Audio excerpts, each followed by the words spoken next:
It's a brand new season in Formula 1, but it's the same old result with Max Verstappen taking pole in the Bahrain Grand Prix. Welcome back, guys, to Fog Racing. The first qualifying session of the 2023 season is over, and it's Max Verstappen in the Red Bull taking pole position from his teammate Sergio Perez. It was very close, and in fact, Perez was leading after Sector 2 on the final run, but Max improved a 10th on Sector 3, Sergio Perez lost a 10th in Sector 3, and therefore Max ended up taking the pole with just over a 10th. We had both Ferraris on the second row, Leclerc and Sainz in third and fourth, with Fernando Alonso in fifth place for the Aston Martin. A little bit disappointed, Alonso over 6/10 off the Red Bull of Max Verstappen. I was kind of hoping that Alonso could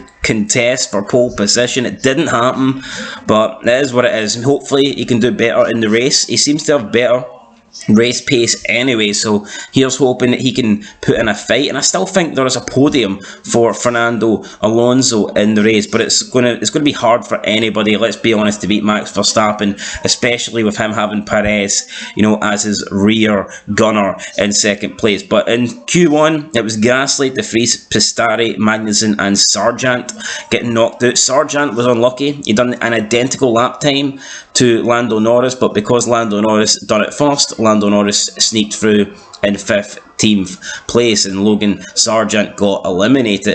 Moving into Q2, Alexander Albon didn't set a time for some reason. He came 15th.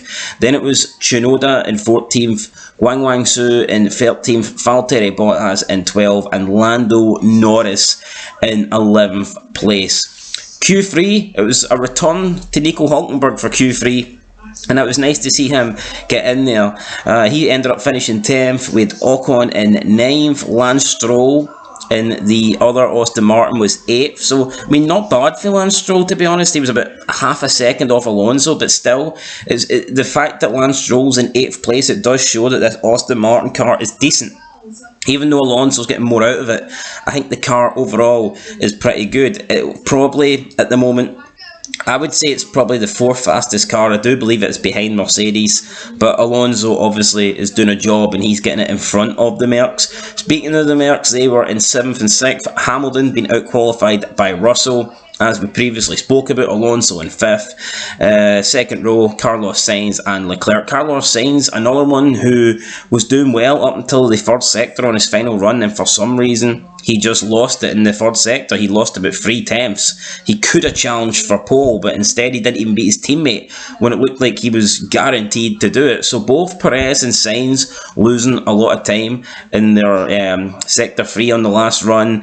And then obviously front row is Perez and Verstappen, guys. So that is the grid going into the Grand Prix. It's going to be hard to beat Max Verstappen, but here it'll be interesting. Will he get off to a good start? Will he get off the line? Can Perez maybe put a challenge into turn 1? Is Perez allowed to put a challenge into turn 1? And what can Fernando do in a competitive car? Got a lot of questions to answer tomorrow, guys. Looking forward to the race. Anyway, that's it.